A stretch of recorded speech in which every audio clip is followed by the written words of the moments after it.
Hey there, kids. It's me, Oni the Unicorn. And I'm here to tell you that f***ing your dreams ain't cheap. In fact, it costs a ton of cash to do. So that's why me and the Oh No Radio Show need your help. Just go to the website displayed below and hit us up with some cash, yo. $1, $5, $1 million if you have it to spare. Any amount is appreciated. Well, I gotta go because these dreams ain't gonna fuck themselves. See ya!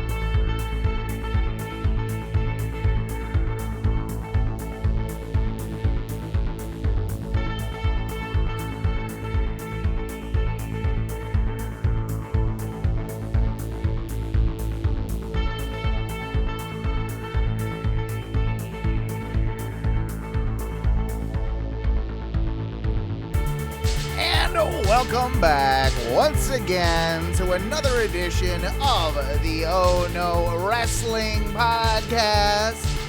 Ladies and gentlemen, my name is Owen. I am your Sharp Break Kid. Along with me tonight is, of course, Duncan, the king of Bong Style and the king of the pod, if I do say so myself. Goddamn right. And with us tonight, yes, he's the new predictions champion, stealing my belt away from me again, my baby. Oh gosh, it is Matthew, all the way from Denver, the modern day Maharaja. Welcome to the show, boys. How you doing? Feeling good, feeling great. Yeah. I mean, it was only a matter of time till that sweet, sweet gold that lives in infamy on the internet and in our heads came all the way back to the best city I've ever been to, Denver, Colorado. Oh, yeah, the coldest city right now, or was, I believe. No, definitely not the coldest. Was pretty fucking cold. Hey, we handle it better than those pussies down in Texas. I'll tell you that much. Well, Yeah. I mean, it drops below 70 degrees here in Florida, and I've got no. I mean, I'm beanied up, man. Like, You were beanied up earlier, weren't you? Today, I actually have not put a beanie on today. I have not put a because beanie. it barely, like, I think it barely cracked 70 today. Yeah, no. You are wearing the flannel though. Yeah, I'm a flannel man. I'm an outdoorsy guy, you see. Yeah, I like, can tell. Yeah, the beard gives it away. Beard, like you said the other day when you saw me, you're like, you've got a real cult leader look going on. Yeah, right no, now. definitely. It's between like Owen Koresh over here. Between the ponytail, the long mullet, hair, and then the beard. Like, it's so, yeah. Yeah, well, Luckily, you're not trying to recruit me. Duncan but shows up, Owen's mixing Kool-Aid in the kitchen. Like, come on in. it's like, yeah, it's just, seriously. Actually, I'm going going to need you to put these shoes on I real did- quick. it was- Like, it- are those black Nikes? I already have black Nikes. You don't have these black no, Nikes. no. I did offer him a drink, and I was a little surprised he didn't want to take it. I mean, he was Yeah, I'm It like, was strange. It was very. It was like it. I don't know, man. Like something about it. He like ladled it out of this giant vat. It was very strange. It had a skull and crossbones on it. Said definitely not poison. With the not capitalized all of 3 letters and then underlined a bunch of times. He kept accidentally referring him to himself as like the Monday night or Sunday night Messiah, just whatever. No, it's actually he referred to himself as the Tuesday night turd burglar, I believe. was what he went for. Clearly, I'm the Saturday night Sharp Break Kid, but The Saturday. No, you're the Thursday night Thumper. Thunderfucker. Yeah, I Thunder. don't know. Yeah. Good enough. Well, it's good to be here. Congrats once again on taking the title, Matthew, and I guess we'll get right into that because you won it at Vengeance Day. this past Sunday. Always weird when a NXT pay-per-view is on a Sunday for some reason. Like it was really fucked up. Always throws me off.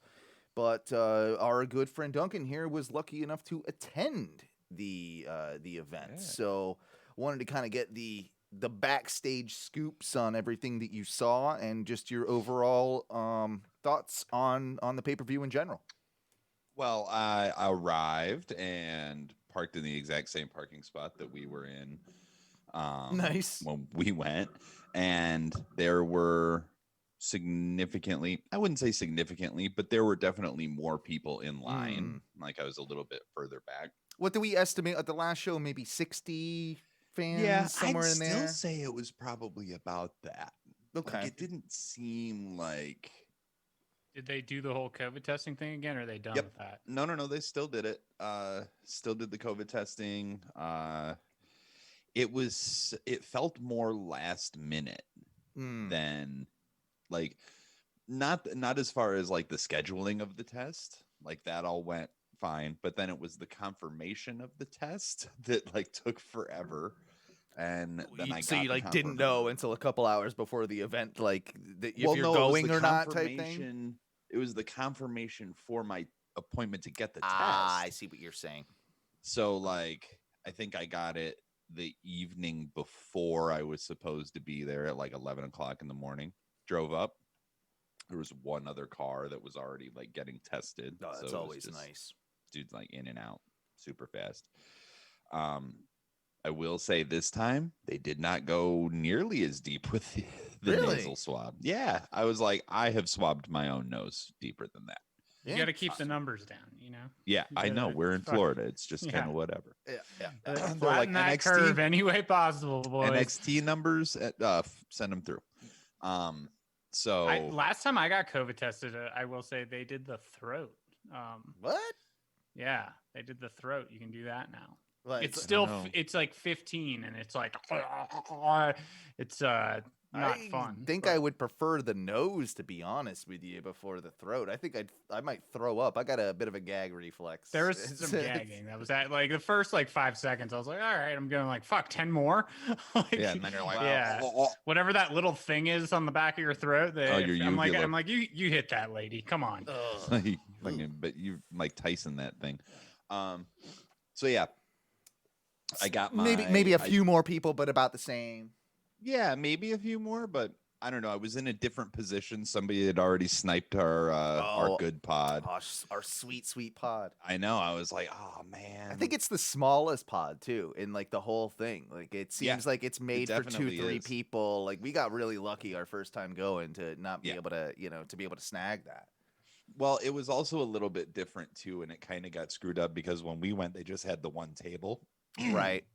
Where you checked in, you sign your waiver that says if anything happens. With that really nice lady, by the way, whoever she was. She was still there. Really nice lady.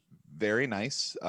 Still there. And but they had it split up, so they had like A through H and then I through Z. And it was just A through H was taken forever. So like the line kind of got split up and groups got like some of the bigger groups didn't get in all together. How does that work though? If we're going together and we've got different last names and what they did, like people just got in line with their groups that had already like choose one of them and call it right. Well, no, like if they were with somebody else, like they would basically like camp out and the spot in line, and like that pod group would just kind of grow bigger. But what happened is some of the smaller groups moved ahead, so they got put in those pods. So I just got thrown into a pod with some other people that I didn't know. I just kind of met in line, and they were like, "Do you want to be pod people?" I'm like, "Yeah, let's do it." Let's like, pod it up together. Yeah. So they were cool enough. Yeah, they were super cool. We were talking in line, talking about tattoos, and then Reggie showed up. So he drove by and he was like, "My man." I was like, "What's up, Reggie?" Yeah. And the dude was just like, "You know Reggie?" I was like, bro, come on. Don't even. Like he wouldn't be doing this shit right now if it wasn't for me. I'm like, we're literally standing 50 feet from where he and I were talking about it a year ago. And like he ended up coming back out while we were waiting in line, and we were just bullshitting for a few minutes, and it was good to see him. Sends his love. Good. So that was it was a lot of fun, and people are just looking. They're like, "Is that Reginald? Who's this bald fuck talking to Reggie?" You must be cool. Oh, I mean, obviously. Yeah. And so go in, same thing. The only difference was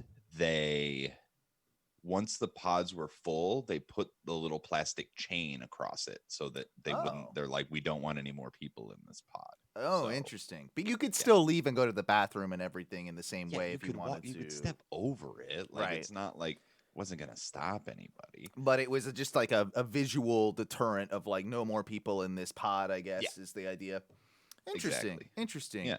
So, and then when it started, the pre-show was there, like, I think it was already starting. I think they just recorded it prior, and I don't know why they did that, but like because the show started live. Yeah, it was interesting because you were telling us about all the pre-show stuff that was going on, and it was about 6 o'clock with the pre-show starting at 6:30. And and I forgot about this. NXT pre-shows or kickoff shows, whatever the branding is. The kickoff shows are always like, I think only ever half an hour for NXT. So I'm like, that makes sense. It's 6:30. But everything that was recorded from 6 to 6:30 for the kickoff show was just re-aired on the network at 6:30. And that's fine. Like, no one cares that the pre-show is pre-recorded or pre-taped. Like, it doesn't bother me in the slightest. And I was just kind of thinking about it for like reasons. But it also, I looked when I was watching, when I tuned in, because of course I'm looking out for you, and like it's a pay-per-view. I'm gonna tune into the pre-show, maybe not like give it my every ounce of my attention, but I've got it on, and I did notice that they, true to form, they did not have the live thing on there. So it's something it's something they probably do all the time that we've just never noticed. They probably pre-tape these kickoff shows every single time and give maybe just that like half hour in between for maybe the crowd to settle, or we had a dark match too. Yeah, we did not. Yeah, we didn't get the dark match, of course. I got Bronson Reed and Swerve Scott. Yeah, we did not get that, and that would have been something I would have been actually really interested in seeing, to be honest. It was good. It was a solid match. It was good. I believe it. Good little. I like those. I was like, I've seen both of these guys on the Independents. That's awesome. I like those two guys. But in the pre-show segment, we did get the debut of formerly known as Eli Drake. Now it's LA Knight. And I only really know him from catching some brief appearances. I know he was big on NWA Power for a while when they were doing their shows before COVID. Okay. So I didn't know him from anywhere else. I think he's done some work in Impact, but I knew him as Eli Drake, and more or less, he was one of their top guys, I want to say, in NWA. And it's been rumored for a while, I guess, that he's been coming, and that kickoff show was his official debut. I don't dislike him. Like, I think there's some potential there. He's got a bit of who he reminds me of, Damian Sandow and Bobby Roode. Like, a cross between those two guys is where you kind of find an Eli Drake, from what I've seen. But you were, I mean, not to offend you or anything, you were confused as to who the hell is this guy, right? Like, it was a little bit confusing. I mean, pretty much everybody in my pipe. Well, I didn't really realize that it was happening on a stage behind me. Right.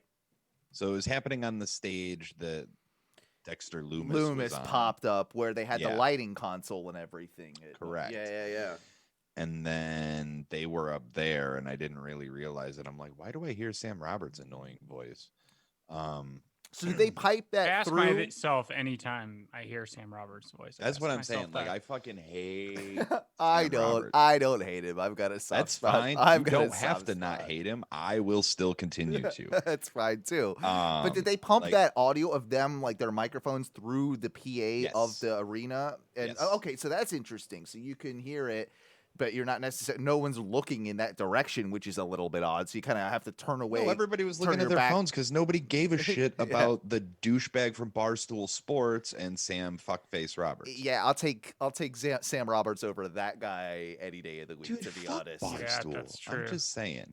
Barstool in general is a bit of a jabroni company, right? Like They're I don't want to say that they're terrible pieces of shit, but from what I hear, terrible pieces. Hey, Barstool, that's an open challenge. Oh no, wrestling, open challenge. Fuck You're a bunch yeah. of pieces of shit. Got Fucking fight me. it. Suck it. Yeah, Next, suck it. That's a real pod war right there. Yeah, we'll put our championship on the line. Mm-hmm.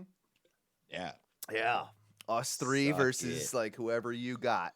They probably Yeah, got I a don't lot even more know your people on names. staff than we Yeah, do. they've been firing a lot of people a lot lately. Yeah, they don't know that. Yeah. There is that. But anyway, like nobody was really looking at it. Like it took me a minute to realize that things were happening behind me, even though I heard it. Like, Yeah, I you're like, heard where it, is this coming from? Type thing. This voice of the heavens. because it wasn't. They weren't showing it on any of the Yeah, I was screens. gonna say if they weren't projecting it, then that's No. even harder to follow. You're like, what's happening? And it was funny. Like I looked everywhere but there. Yeah. Like yeah. I pretty much because I scanned all around. I'm like, huh, this is really weird. Look, like nothing happening on the screen behind me. And then I turn, like when LA Knight came out, everybody stood up and was like, oh, and all I could see was the back of them. And we're like, LA Knight? Who is And then that? after a couple minutes, somebody was just like, oh, that was Eli Dragon. Right. Someone twigged. Oh, Yeah. wasn't there a hockey? Wasn't the LA Knights a hockey team? Yeah, the I LA keep Knights thinking are. that- I think they are still a hockey team. Yeah, the LA Knights. I keep thinking of like LA Law. I don't know why, like, which was a bad show in like the 80s. Yeah, I don't love the name. I don't love No. LA Knight. It's kind of a dumb name, but I think the guy does have like a little bit of potential. Maybe the LA will be short for something cooler in the you know Lance what I mean? Archer Knight. Wait a minute. Lawrence of Arabia Night. There you go. Either way. But yeah, so that was whatever. And then the show started And it was a good show. It was a really good show. Like it was a pretty really good solid show. It was a really solid pay-per-view. I'm glad you got to attend it. Without going, I don't think we need to go match by match, but I did want to ask. we'll touch on some of the high points. talk of about course. whatever we want to talk about. And Absolutely. I'll just pipe in. Please. But I wanted to just ask you both what your match of the night was in the event in general. So, in all honesty, I haven't finished the last match. That's fair. So That's fair. I'm only like 3 or 4 minutes into the actual match itself. But you did at least hear or read what happened after Oh yeah, the I've match. already read. Okay. I saw what happened. Yeah, definitely. I I don't I wanna just knew I couldn't. I just knew I couldn't finish it yet. So it was like one of those things. I didn't want it to be background when I Right. had to do. And I was like, I want to be watching this like I've watched the rest of the show because all in all, it was a fucking great show. I thought. It I was. thought there were a lot of great matches. It was entertaining. But I'm definitely looking forward to finishing this match. I've definitely like read some grades, and like used some recaps of it. I've seen the videos of it and like, of all the major moments and especially what happened afterwards, obviously. But I don't know. I heard it was an A match, It was an I A don't know. match. It was slow at times. It definitely started off slow. It did It very sta- much start off And slow. the reason for that is because the women's match went short. Way by- short, apparently. Like by about 8 minutes. Yep. 8 and some change. So I will say that I don't know, like beyond, I don't know, Gargano and Kushida was pretty fucking good. The It's- opening match was good. It's the tag match for me. I think the tag match was my match of the night. The tag match was the tag match was the one that the crowd was invested in the most. Why do you think that is? Just because of MSK in particular being like the new team, or what? Or just that good of a match? Let me ask you a question. When you watched it, how did it appear? How did it appear? Did it appear as though the crowd was cheering for MSK? Yes. Yes, they most certainly did. Grizzled propaganda? Is that a propaganda laugh? That's a propaganda laugh. Really? It was the other way around at live, huh? Everyone was booing the fuck out of MSK. Why? Because they're smarks. And because they're not, maybe because they came from Impact? Maybe, is that the logic? I don't know that has as much I mean, maybe it has something to do with it, but yeah, like especially the pod next to us, like they were very vocal about their hatred of MSK. Weird, because I mean, I like the Grizzled Young Vets, but they're heels, and they're nothing. I mean, they're very, very heel. Mm-hmm. And so I felt that, that's weird. No, on TV, strange. I mean, it might be a little bit more even than I'm making it out to be, but I got the impression that this was clearly marketed as an MSK face versus Grizzled Young Veterans heel match. It was. I mean, like, Young Veterans come out, they cut that promo, and I'm just like, and everybody is booing MSK when they come out, and I'm so confused because I haven't been keeping up as much with NXT as I want to. Same here. I'm very guilty of the not being as invested in some of those storylines and week-to-week television. I think I'm more that's what it is. Capture highlights. Maybe there's stuff that we have missed that would lead the crowd to go that way, or it's just the crowd being the crowd. The crowd, yeah. Because, like, when I went to bar wrestling and I saw LAX versus the Lucha Brothers, Proud and Powerful versus the Lucha Brothers, like, everybody was just like, there was a dude standing right next to me because we were right by the ring, and Ortiz was on the apron, and somebody yelled, "Nobody likes LAX," and he turned right around and looked at me and goes, "I do. I like me. That's the only thing that matters." And I like, so good. Fucking so good. So I didn't know if it was something like that or if it was just like the NXT crowd being the NXT crowd, but it was very interesting to see because I was cheering the shit out of MSK, and like, and you would think that they would want that too, like that. That's interesting. I don't even think they wanted Grizzled Young Veterans to win. I think they just wanted MSK to lose. That's always dumb when you're. Yes. Yeah, that's always dumb. Yeah, I agree. I did enjoy the Gargano match. I was about to say Kenta, but I'm not going to say Kenta. Fucking help me. That's a different show. I know. That's we saw that on Wednesday, and we'll get to that a little bit later. But God damn it, what's his name? Jesus Christ. Kushida, thank you. And the Gargano Kushida match was really, really good. You said you were a little bit disappointed by the finish, Duncan, and I can see what you mean. I can see that. Not even necessarily disappointed. It was just like live. It felt very weird because I'm looking at it from, across the ring, and it didn't look. I didn't appreciate that it was the one final beat that he hit on the apron. Okay, sometimes live you do miss out on some of those little it depending looked like on what a side of the DDT, ring and I was just like, okay, whatever. And then he rolled him in, and I also, because I haven't been watching, I forget that that's one of Gargano's finishers. Right. I'm not used to him hitting that as a finisher. I'm used to the Gargano escape, which is 99% of the time. Exactly. It really is. So have you gone back and watched the finish? Not yet. I mean, I've seen the clips of it, but I haven't gone back and watched but the you've show. seen the clips and much different. If you had seen it from that angle, you would have had a different reaction. Exactly. Yeah, exactly. Because I was pretty happy with it. I didn't get that same vibe at all. I was completely happy with everything until the finish, but that's literally because of my vantage point. It was a surprise. I mean, and honestly, I did get a point on that in our predictions because I did predict Gargano, but really, like, honestly, going in, I had a bad feeling about it. I'm like, no, I'm losing this one. Like, it felt like it was gonna go the other way, and I'm kind of surprised that they did what they did.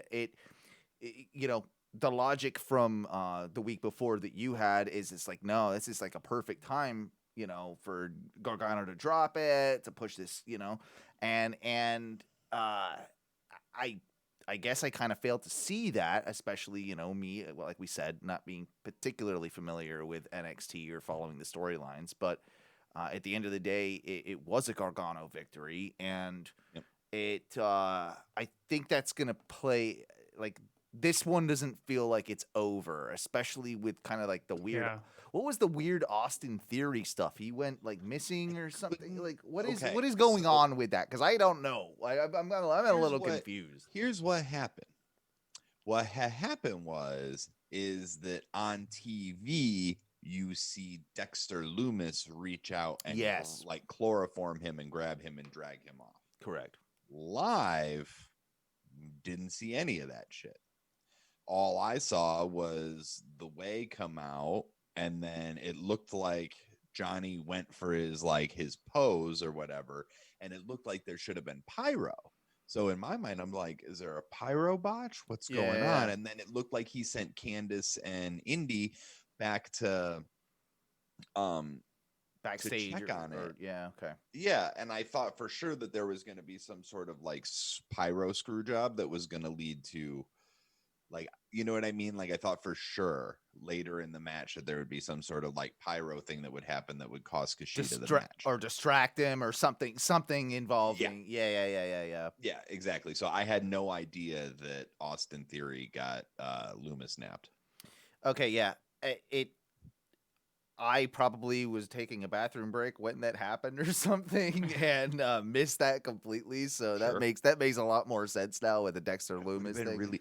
They were really focusing hard on the camera shots of the wrestlers walking to the ring on this pay-per-view. I noticed like several matches they did that as sort of the intro, at least for us. I don't know if it was. Yeah, I didn't. I can't say that I noticed that, but it would make sense that maybe they do that for a presentation standpoint to kind of differentiate from a weekly television show between that and a pay-per-view. Like maybe there's like a production psychology there that I'm not aware of, but it would make sense. The funniest part of the night, though, well. I don't know if you call it funny or just unfortunate. But you can call it funny because everybody in our pod pissed ourselves laughing. We're like, and that's it. I'm done. Like I can't. Like it killed the crowd. Here's the thing: if you don't know what we're talking about, go back, watch this NXT Takeover Vengeance Day, and watch the women's match, women's tag match, the Dusty Classic Women's Finals, whatever the hell it's called. And who were the two people involved? It was Dakota Kai and who was What are you talking about? Oh, I'm talking about the table spot. The table spot did not happen during the women's tag match. What am I missing? What am I mixing up then? I'm sorry. Fuck. The women's triple threat. Oh, it was the women's triple threat. My bad. Yeah, my bad. I was like, nope. Dakota, like the women's Dusty Rhodes. You're right. Was a banger. You are correct. That was a very good match. This match, however, was probably the weakest of the night. Would we agree? It was, in my opinion, it was the weakest of the night. It was Io Shirai, Mercedes Martinez, and Toni Storm. Correct. And so from your perspective, Duncan, again, if you haven't seen it, please watch it, everybody. It's kind of hilarious, and I'm surprised that this hasn't happened on WWE TV prior to this, really, or more often. it was one of these, like, we all kind of know, like, that announce booth table is gimmicked. We know that they probably make it pretty fucking easy to have the thing fall apart when someone goes for anybody through it. who's been in theater. Yeah. It's pretty simple. The easiest shit in the world. Like if you've ever put up theater flats and you've had to hinge pieces together, you know how to build a fucking wrestling announce table. Exactly.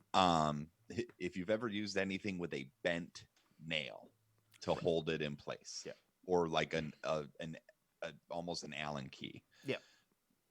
I watched the guy into the break while they were showing the pre-match vignettes or whatever.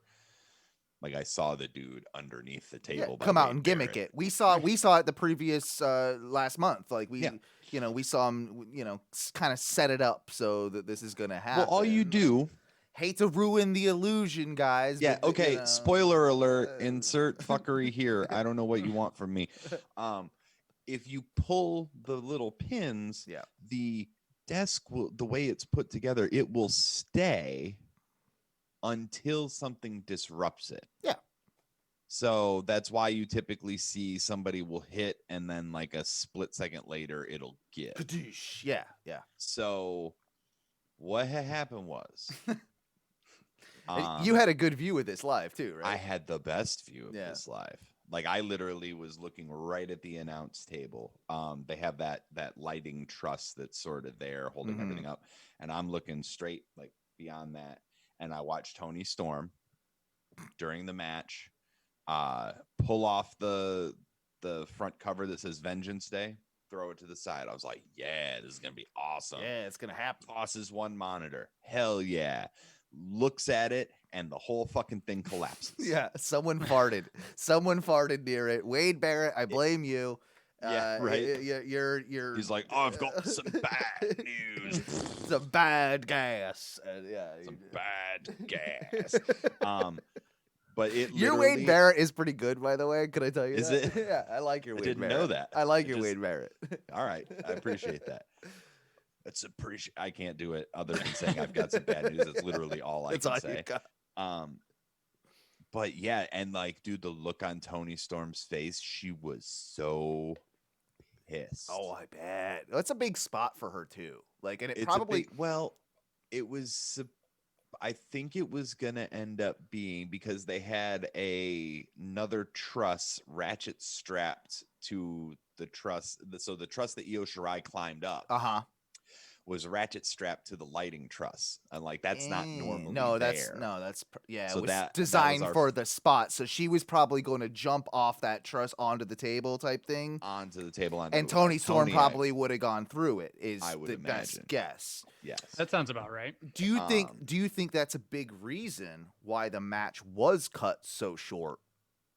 I think so. I think I don't even know if it was Tony Storm that would have gone through. I think more than likely is it would have been a spot with Mercedes having more to do with it, because the entire rest of that match, dude, she looked so pissed.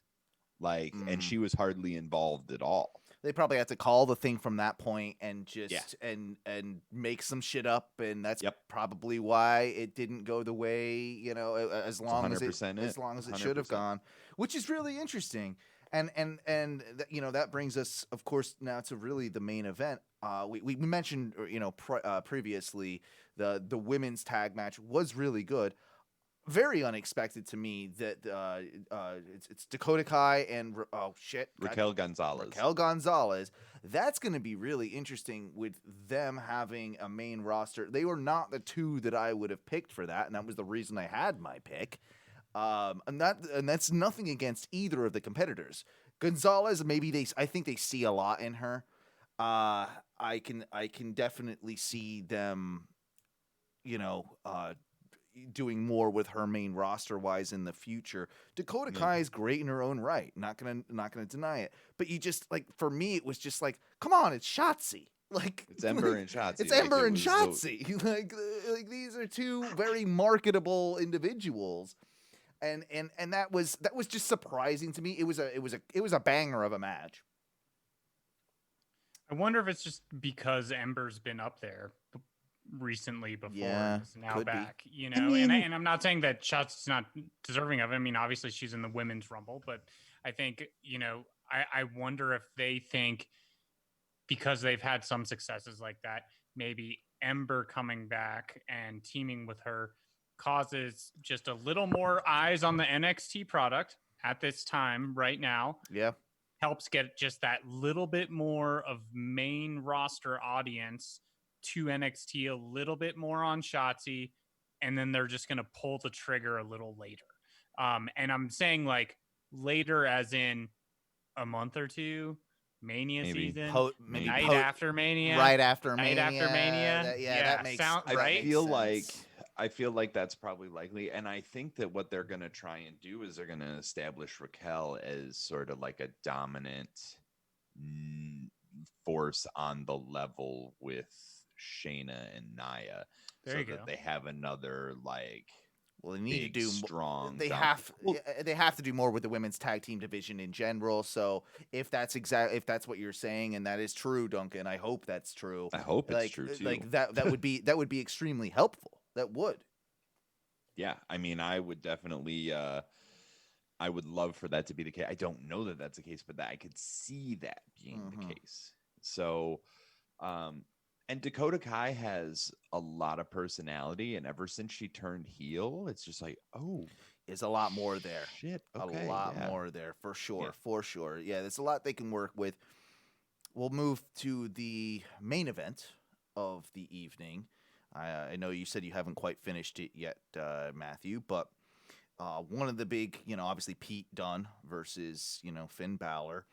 One of the things that I wanted to mention is thankfully Pete Dunn didn't look gray tonight. Dude's fucking jacked, actually. He's like in fucking insanely he's good jacked, but he also like you could see the spray tan. Yeah. Well, wiping yeah. off So him. I that was the one thing I was gonna mention was the green that he was wearing, and I've only seen like the first 3-4 minutes, like I said, but I saw his entrance and everything.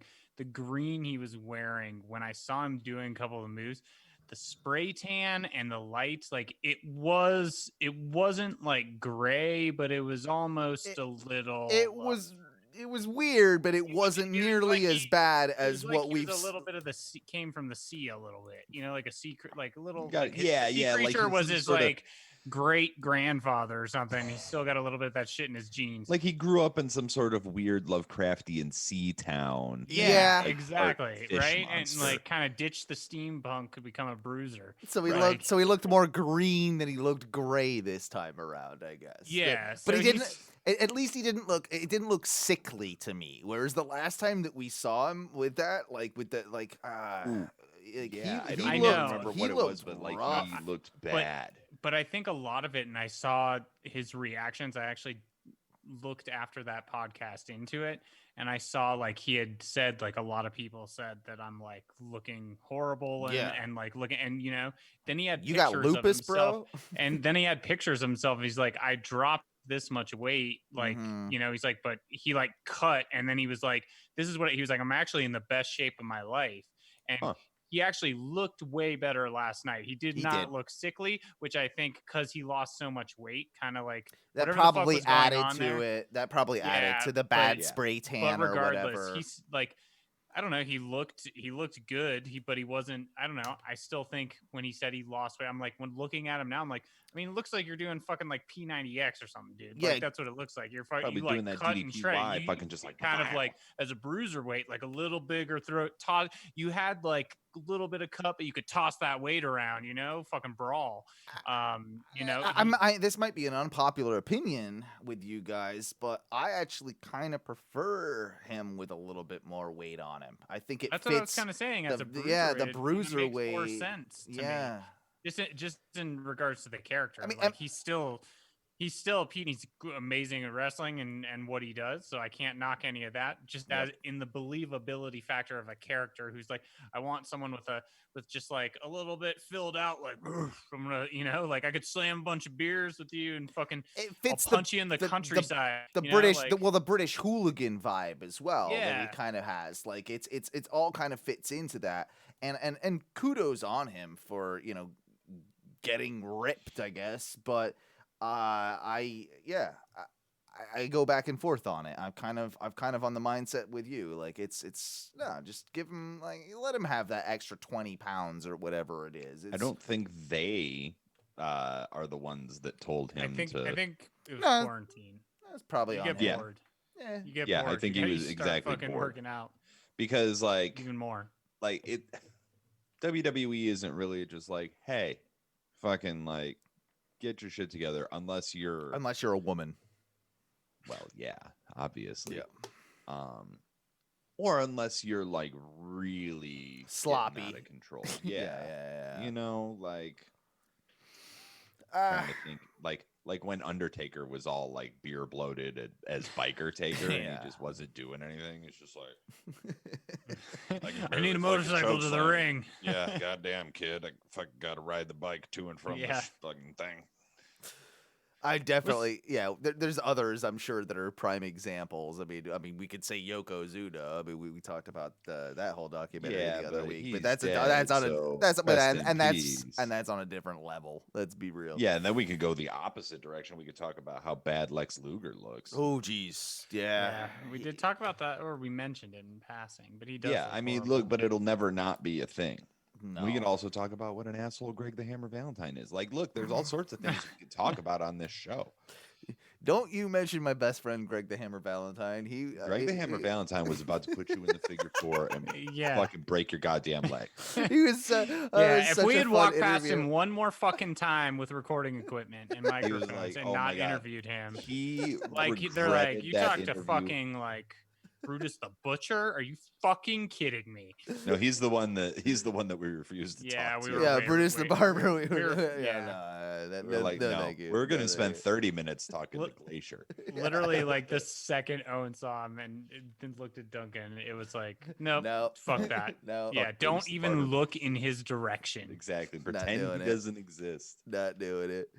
But then, of course, after a really good match, a very technical match, it started off, like we said, maybe a little bit slow, but it ramped up, and it definitely hit. The story was told, and it really kept me guessing. I mean, the false finishes in that were just ridiculous. It was one after the other, after the other, after the other. And it really was a good match. I don't know if I call it a 5-star match, but it was definitely an A match. It was probably a 4-star match. You know, it's probably what I'd personally put it at. Really, that you wouldn't even give it 4? I haven't finished it. Hasn't finished it. Oh, well, that's true. That's true. But it was good. Yeah, I really enjoyed it. It was a really good match, especially live. It was just I don't know, the crowd, dude. The crowd was just so gassed by that point. I can see that. Now that one, I mean, you asked about the crowd earlier and how I perceived the tag match. Yes. With this one, what I found interesting is that there were so many "Let's go Balor, let's go Dunn" chants. It felt very 50-50 with support on this one. No, that was about right. And it's sort of fitting with kind of how Balor has been as well lately. You can't call him, he is a face, but he's not. At the moment, it's like that. He's almost a perfect tweener at the moment, really. So it sort of fits the character of Finn to have half the crowd chanting for his opposition. Right. Which I didn't mind. I thought that was whether or not that's Smarky fans being Smarky fans or that's actually direction or what have you. I didn't mind it in the slightest. And I thought, I don't think it made, spoiler alert, I don't think it made Pete Dunne look bad in defeat either. I thought the way it was handled, it was a very good showing. Yeah. And he, I can see this happening again. I could see it happening again too. Dude, it was strong style as fuck. It was. I think that's a precursor to NXT prior to Takeover, prior to Mania? Do it again?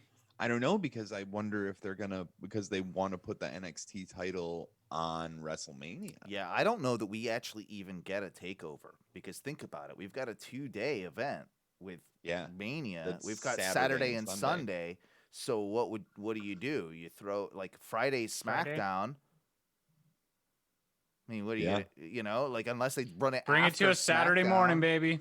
And that would work. Like, you could do it on a Saturday morning. You could do something like that. That would actually be such a throwback to all people like us. Also, I'd be probably like, if I like could sleep in, I probably would. It's like the number one thing I want right now is sleep.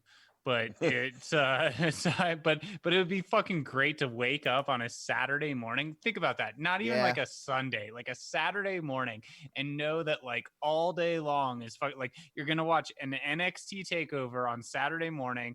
I would definitely eat some fucking cereal and like sit like a kid and fucking sit there and watch that. Like I would do that, toaster strudels. I would fucking like I would go all out. I'd probably like order some baller ass pancakes from somewhere. Right. Well, think about it. Friday SmackDown. Then the next morning you've got NXT Takeover. And I'd wake up for the first night of Mania. Then you got a few hours later. You all weekend. Mania this is 1. Why you got me for the final subscription fee before you go to fucking Peacock. This is why you got me. And with the. I think they can pull this off, especially this year, because doesn't it go to Peacock before Mania? Does it does. Yeah, I thought it was right after. No, they're doing Fastlane is the first one on Peacock. I have yet that to makes get an sense email. for NBC. That makes sense for NBC that they want that. Yeah. Feel like WWE could have wanted the cash grab, but I guess NBC probably offered them a lot more money. I think With part of that many viewers and people paying $5, that makes sense. I think part of that too is on the tech side, they want to have at least one pay-per-view go well so that they don't like fuck up WrestleMania, right? Like switching over to a new network. Let's try a pay-per-view first on the new, because it's going to be all new servers, all these different things, right? I have yet to get an email or anything. Same. They do not give a fuck about us. This is the most abusive relationship I've ever been in. Is my relationship with WWE, and I come back every single day to read your news and watch your fucking clips. We are such battered spouses that we do a podcast about it. Mm-hmm. Yeah, right.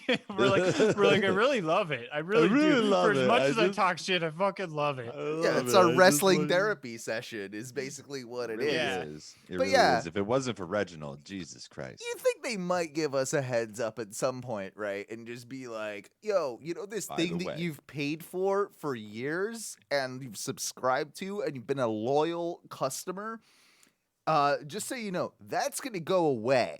Go away. But you can get The Office and Mr. Mayor featuring Ted Danson for half the price plus this. Right. But you can keep it at the same price and then not have ads. And that's what I'm going to probably do at the end of the day. Of course, that's what I'm going to end up doing. I'm not used to it. I don't want to. I'm like, what else is on Peacock besides The Office and now going to be WWE? Like, True. There's probably some other shit on there that I would tune into. I mean, is The West Wing on there? I mean, wasn't that? It was that NBC. So it might be. It better fucking be. That being said, Sorry, though, that was a little aggressive. I didn't need to be. I've never seen The West Wing, so I wouldn't. I know it's your jam. I know it's your fucking jam. I was gonna say, it's my office. Like, yeah. Well, I pretty much hate that show now because I go to Scranton every fucking week. It ruined it for you. The actual town of Scranton ruined The Office for you, which is I think is hilarious. Avenue there too. Is there really? That's funny. But I will say, if they're doing, a NXT title match at Mania, fucking A, if we're not setting up for an Adam Cole, Finn Balor, boom, baby scenario, and what two better people to have if they are doing that match at Mania. What two better people to have in that spot? That's a fucking barn burner. It's an absolute barn burner. We're of course talking about the the after effects of the big swerve at last week's pay-per-view, where it seemed R.I.P. Undisputed Era. Balor's getting, his ass kicked, and I still am not quite sure why the Undisputed Era have been,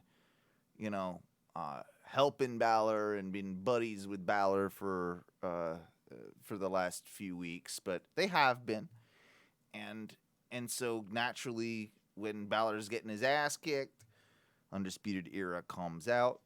Bobby Fish not around. He's injured, right? I think there's something going on with that. I think there's something. He hasn't. Yeah, he's been kind of in and out. Yeah, I think so. I think it's an injury. The reason that Undisputed Era has been helping is because of the matches that Finn had with, was it Roderick Strong? Yeah. No, Kyle O'Reilly. Kyle O'Reilly, yeah. So it was because of those matches, and it was like the mutual respect thing for those two, which was sort of why when, dude, this moment when it happened was such a, you felt the air leave the room. It was very, I'm sure they were piping in all sorts of booze. It was very quiet. Yeah, they were totally pumping in a lot of booze. And because they pumped in a lot of crowd noise for us, too. There were times that they would pump in chants over what we were chanting, and it would throw off everybody chanting. Which is stupid. I mean, just, why don't you... It has to be the other way. The person in the back that's controlling that audio has to go with the crowd that is there if you have a limited crowd, not have the limited crowd try and go with your pre-recorded bullshit. That's the way I would think. I would think so too. I mean, it's also not hard to mix in something else. True. You literally have triggers right there, and then you're literally fading it in while the other one's fading out. Right. And it was, but it was definitely a, I'm literally standing there like this, It was a fucking good super kick. I was just about to say that. That was a because it dope was a fucking super kick. good ass super kick. Yeah. While we're on the topic of super kicks, have you noticed how AEW is no longer calling them super kicks? What are they calling? Excalibur is exclusively calling everything that we would refer to as a super kick a thrust kick. Hate that. And I don't like it. I mean, especially with the Young Bucks, right? Super kick party, all that type of shit. Yeah. So I wonder if there might even be a trademark thing going on with super kick. If not, I mean, I feel like that would have happened a long time ago with the Bucks with super kick party and such. I'm wondering if maybe they're changing it and they will call them super kicks and the Bucks do them. And then no one else gets the super kick party. And a thrust kick, as much as I don't like it, I don't like it just because it doesn't roll off the tongue well, at least for me. But it sounds like a video game term, so that makes sense. It does. Yeah. But I could definitely see them just keeping the super kick thing for the Young Bucks. Yeah, that's kind of what it is. Well, it's also the super kick has just. Maybe he's also doing it to take some of the emphasis away from when everybody does it. It's not as special. Because it happens a lot. Now it's super because everybody's doing it at once. Not just a thrust. It's a super thrust. I don't hate it as much anymore now that we're talking about it. Yeah, I know. I still don't like the way it rolls off your tongue, but I'll get used to it, I'm sure. Can I use this as a segue really quickly? Because we also had a falling out in AEW. Yes, sir. This past week with Sammy Guevara announcing that he was leaving the Inner Circle. Yeah. So that leads me to, and I've been wondering, and I wanted to ask you guys, what do you think Sammy's going to get into next? What's that program? I mean, you can go a lot of ways. You can obviously go an MJF. You can obviously go a Jericho, those types of things. But then there are articles that I've read in the dirt sheets this past week saying that he was supposed to have an angle in Impact, and he questioned it or something. I'm not going to get this fully right, but he didn't like it. They rewrote it. And then he showed up in Nashville, and they told him to go home or something. They told him to tell Jericho to tell him to go home. Yeah. It was something like Jericho told, and from what I heard was that Jericho told him to go home. I heard that Jericho. too. Jericho was the one who told him, but the way I read one of the articles was weird because the other one said Jericho told him, and the other one was Jericho was told to tell him to go home. He apparently what it was is that whatever he disagreed with whatever he said no to was something that he should have said no to. Like, it's not like it was good, like he should have said no to it. The problem was that he said no and then said yes and went there, right? And then should have just said no to it and never went, and then should have never went. It should have never been something, and they ended up doing it some shit that he was going to do with Black Taurus, who's a Mexican luchador who looks like he like a bull Mantar. or like Mantar. See, I heard that he got put in the place of Sammy Guevara for not being there, but but from what I've gathered about this, I think it's a bit of a work shoot. Like, I don't know that this is 100. I think they're. I know that Guevara's poking fun at like the people who think that he has heat in AEW. Yeah. So you could also play it on the angle that, on AEW on Dynamite last week, he left the Inner Circle, then they tried to interview him, and he's like, I'm just done. I got to get out of here. I got to get out of this place. And then you could play it into an angle like, oh, I tried to go to Impact and I got fucking kicked out and shoot away. And Jericho was the one who did it. And Jericho is the leader of the Inner Circle, so he had this hand. You know what I'm saying? Yeah, like, you could end up. Like, that's not I the may worst be reading idea way into like the fight, but they are fucking like crossing so many weird, which I think is great for wrestling, because like that's what I want. I want to be like that little kid on a Saturday morning, fucking thinking the shit's real.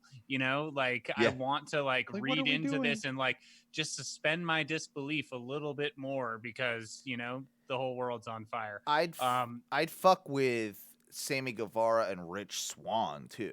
Like that match would be a great match. So that would be a really great match. I feel like Rich Swann comes out on top on a match like that. I think so too, and I think it's a fucking great match. Yeah.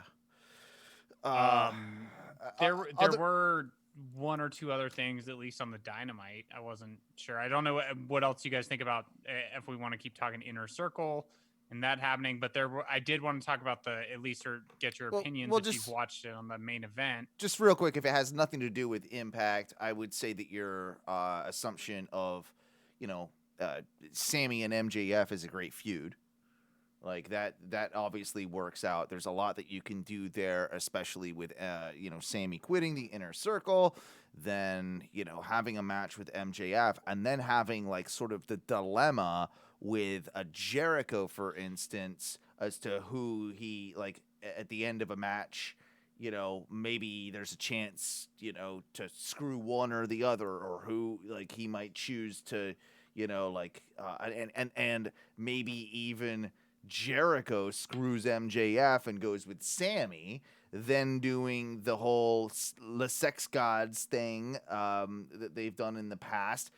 Now Jericho's no longer in the Inner Circle as well. He's left it over to MJF. MJF has to compete with the other members of Inner Circle to basically assert his dominance, and there's an infighting there as to who is now the new leader. Like that could play. I don't know. That's my thought. Yeah, that could play. I mean, that's what I was asking. Like, there's so many ways, and there are a couple of things you threw out there just a second ago that I haven't thought of yet. I think, God, yeah, there's just a lot you can do there. What happens with the rest of the Inner Circle? You guys think? I think the Inner Circle ends up splitting up. I think it disbands. Like it's getting to the point now. It can't be long when you've got. I think Hager deserves a spot on his own now a little bit. I still stand by like Hager and Wardlow either like feuding longer or putting them together as a tag team. I think that works tremendously. I think Proud and Powerful, like they've got that match with the Bucks this week, I think is going to be a banger because every time those two teams are in a match, it's a banger. But I think that Proud and Powerful deserve more of a a run without having to have. They need to run on their own. On their own. Exactly. I agree. They deserve it. Yeah, they absolutely do. They haven't had the best run in AEW so far, and I think it's been kind of surprising. But they had the only 5-star match, right? Yeah, with Trent and and Chuck. mean, they've had a couple of really good matches. I just think that they haven't been utilized as a storyline on their own, which is why we might say that. No, like we haven't 100%. Like they've been part of group storylines, but it hasn't been like proud and powerful. So like you're made to care about them to a sense, but it's about them because of some other part of a larger story, not because they're one of the main components of a story. Yeah. I think you're right. You did want to bring up, I mean, I've got plenty of notes to talk about with last week's AEW Dynamite, but I think you wanted to mention something. I was just saying I'd love to talk about, I know we have so many things to talk about tonight, but I would be remiss if we didn't at least mention the main event. I wanted to get... We'll get there. Couple things, though, before that. Let me mention this. I had a Darby Allin thing, too. Sorry, but you'll probably get me into that at some point. You know, before we go to Darby Allin, I was thinking, like, you know that Orange Cassidy was one of those guys in that room at StarCast that we didn't know who he was and we didn't interview. And I'm just like, wow. We were idiots. I know. And it's so funny because he literally showed up at Rocky Mountain Pro at Lucha Libres and Laughs one time. Lucha Libre and Laughs, yeah. Yeah, and literally, good brother Jay Jansen and I, dude, we were fucking literally, like, laughing, like talking like, who is this fucking guy? Like, and then we like saw it and we're like, holy shit. And then Duncan's like, Matthew, watch all of this, and like, sit down, hit this, watch all of this. And I'm like, what? I was like, holy shit. Yeah, I'm not ashamed to admit it. I was completely oblivious to who he was when we went to there were quite a few people there that had we known what we know now, we would have definitely made a bigger effort to interview. I know, we didn't even get a fucking... Remember, Sonny Kiss was like right there a few times. More than a few times where we didn't even talk to him. Would have loved to interview him or her, like, whatever. But one of the things I will say... I'm pretty sure Sonny Kiss goes by either pronoun. Yeah, so he's... or her is he fine. or she is fine. Like, he or she has talked about that. But one thing about this last week's Dynamite that I remember messaging you about, Duncan, was that, holy shit, Dolph's brother is way cooler than Dolph. And Ryan Nemeth, wrestled Pac, the Hollywood Hunk. I also watched an interview with him, and he just comes across as, I don't know, like all those things that annoy me about Dolph he doesn't have. And I mean, I'm sure Dolph is probably the better worker of the two. I'm not gonna knock him that far, but Ryan Nemeth, more entertaining to me than Dolph Ziggler. So that's just throwing it out there. Other thing before we get to I'm a fan of Briley. I'll say that. Yeah. Other thing that I have to address before we get to the main event as two quick things. First off, Kenny on the golf course and that whole promo with him getting interviewed by Alex and then hitting his chip shot from the sand trap. Also, Alex asked for a ride back. How did he get out there? Did he just fucking walk out there? That's what I'm saying. That guy, I kind of like what they're doing with him. How he's just like this annoying prick that shows up at random and like starts interviewing people. Like, hey, I'm trying to enjoy this nice day on the golf course, but yeah, Kenny clearly like hits his ball way past the hole. Starts another birdie, baby. Then starts doing the interview with Alex, and in the background, Dawn. Then you've got Dawn, and there was somebody else there, wasn't there? There was somebody else. There were two people, and then Dawn came back, and then I think put the pole back into the hole. It must have been the actual caddy or something. Like I don't know who it was. And then he's like, and then Kenny. It wasn't Nakazawa, was it? Was it? It might have been I'd have to Nakazawa. rewatch it. I'd have to see it again too, but he's like, another birdie, right? yeah. And then as he turns around, as the interview's finishing, he's like, "Yep, got it." Yeah, it Don's, and I think that adds so much to this story though too, of the manipulation with Don Callis and Kenny and how this is going to shape up. Like there will be a big impact there will be versus AEW. Yep, and at some point, I think Don Callis is going to screw Kenny. Not the other way around. Pull a Heyman. Yeah, he's going to absolutely pull a Heyman. Good way to put it. Last thing, very quickly before we get to the main event that I wanted to mention was Peter Avalon's bed within the main event. Yeah, his fucking heart-shaped bed. Yeah. Peter Avalon now is watching from the sidelines. He has been for a little while. And I guess I hadn't. I didn't know it was heart-shaped, but I've seen it a few times, and I'm like, what the fuck is that thing? He's got a couple of Shawn times. If you watch it a few Fucking weeks back, love it. you'll see when they go out into the crowd, I'm like, you see this like red velvet or satin fucking like bed just like laying there. And I didn't, maybe they changed it to a heart, who the fuck knows, but I thought it was hilarious. And he's wearing those satin fucking bed suit and everything. It's the Heartbreak Hotel heart-shaped bed. Like, that's what it is, right? Like, oh man, it made me, I cracked up when I saw that. It was the first experience I'd had of it. So I really enjoyed that. And then that, of course, brings us to that main event where I saw it for the first time. Kenny, Kenta, Mox, and Archer. Kenny and Kenta teaming as two people that aren't necessarily friends by any means. I mean, I believe the week prior, Kenta told him to, shut the fuck up. Told Kenny to shut the fuck up. Then we got Mox and Archer, which also have respect, but a rivalry that goes back quite a while, even back from their days in Japan. So I thought this was an interesting booking choice as just far as the match. And it did not turn out the way that I expected. I actually expected Kenny to take a pin on this one. Really? And yeah, I did. I thought that this was a way to further it was one of two things. Either further the feud with Mox or to build Archer. And of course, neither of those things happened. Right. I feel a little bit bad for Lance Archer in how this kind of looks, but weirdly, I prefer him as a babyface now than I do a heel, and I would never have thought that, prior to this last couple weeks. Right.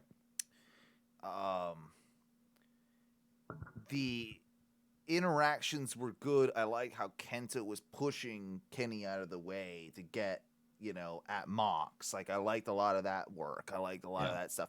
And the match as a whole was very, it was a hardcore match or whatever you want to call it. It was a night Falls count anywhere. Count anywhere, lights out match type deal. And those are always going to be a certain type of match. But I thought they did it well. I laughed at the potato spot.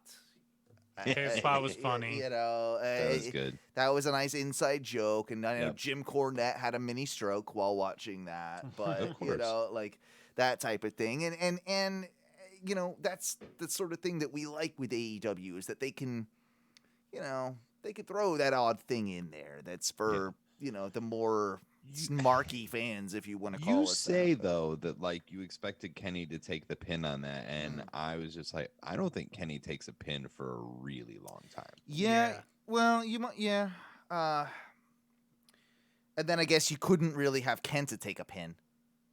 Not right now with the match that they're building. No. There was no way to do that without having Archer take the pin.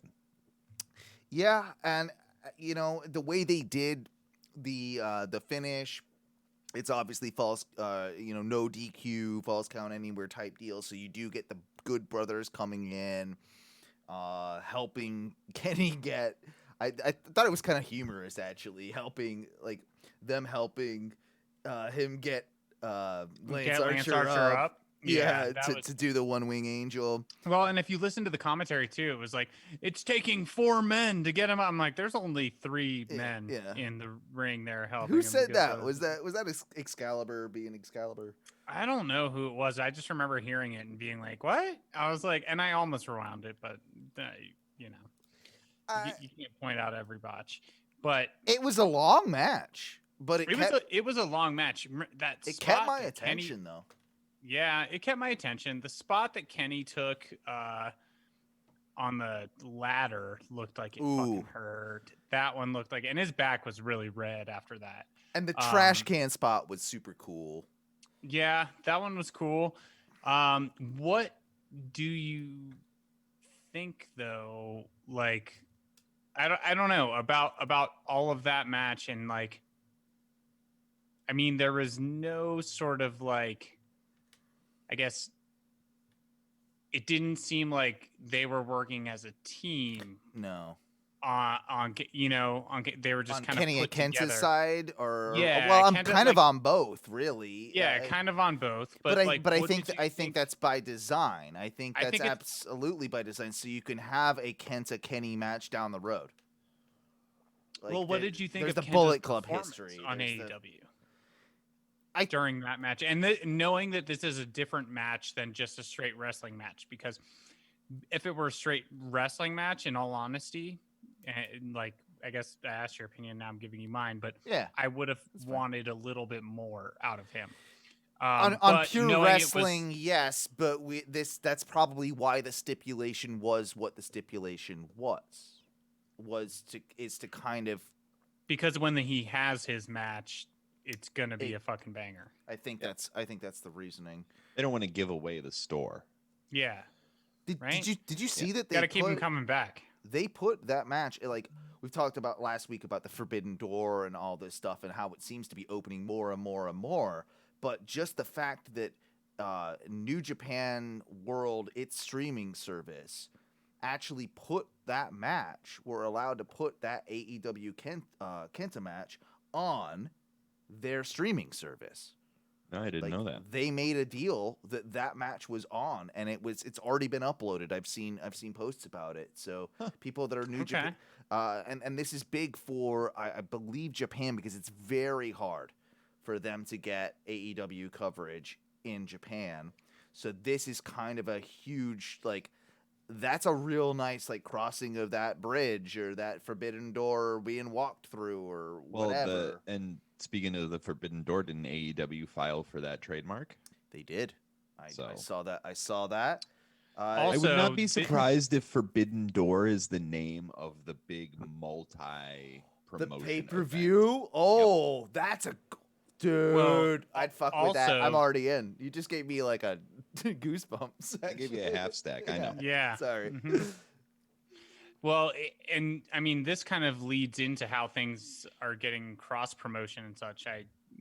The Great Muda, we talked about this just briefly beforehand, but he took the GHC championship, and he's one of only 3 people who is actually. So the GHC championship, for those that don't know, it's Noah's championship. It's Noah's. Do you know what it stands for? Is it a grand? It's not a Grand Prix. It's Noah. Yeah. So Noah. It's. I don't know what GHC stands for. Like, it's something heavyweight Well, no, that's a G. I'll look it up here. Hold on. If you it's probably like Grand Heavyweight Champion or something. Yeah. Something like that. But it's Noah. There's 3 big wrestling companies. Global in Japan, right? Honored Crown Heavyweight Championship. That's so Japanese. That is. Yeah. I guess there's actually more if you include Dragon Gate, but like no, there's a lot of promotions in Japan, but like what they consider their big 3. Their big 3. So he's one of only 3 people now, and the Great Muda is also 58 years old, we should say. He's one of 3 people to win all 3 major titles in Japan, and that includes New Japan's IWGP Heavyweight Championship, AJPW's Triple Crown, and Noah's GHC Heavyweight title. And now this goes into what I was saying with cross promotion. You said 58. You said 58. Yeah, 58. Fuck off. He's 20 years older than me, and I'm just like, I can't walk up the stairs without feeling like I think my him and knees are gonna Goldberg break. are going to have a match soon. That'd be so good. On Legends Night, right? Yeah, Legends Night. So what do you guys think about this? In a press conference on Monday, Muta not only revealed that he signed a 2-year deal with Noah, but he's been approached about a title defense in Impact Wrestling, furthering the previous Noah Impact alliance and continuing the Forbidden Door explosion of late that has seen Impact working with the likes of AEW, AAA, and most recently a rejuvenated relationship with New Japan Pro Wrestling. Well, this is great, and I don't think this happens without the formation of AEW to kind of like start the process. But now that the process is kind of started, we're seeing all sorts of promotions being like, yeah, you know what, we probably should like do a thing here and there together. It'd be mutually beneficial. And I mean to that point, you have New Japan stars David Finlay, Juice Robinson being announced on tonight's Impact. Like, they will be in action on tonight's Impact. So crazy. That alone, like now we have multiple companies having conversations, whereas it's just been so closed off for so long that I think all these places are realizing, like, if it's not the WWE, we'll fucks with you. You know, we'll do something. You know, it feels like that to me. It feels like that because it benefits every other company. But you know WWE, what I mean? Like, so it's like everyone versus the WWE. Is that kind of like the? I think there's a couple of things that kind of like one. There was this shift pre-COVID where you needed somebody to be able to at least nudge WWE and be like, hey, you're not the only game in town, right? AEW was finally the one who was able to actually kind of prove that and prove the staying power, even and have with ratings to be able to do it, right? The early on NWA like sort of crossover started that. Mm-hmm.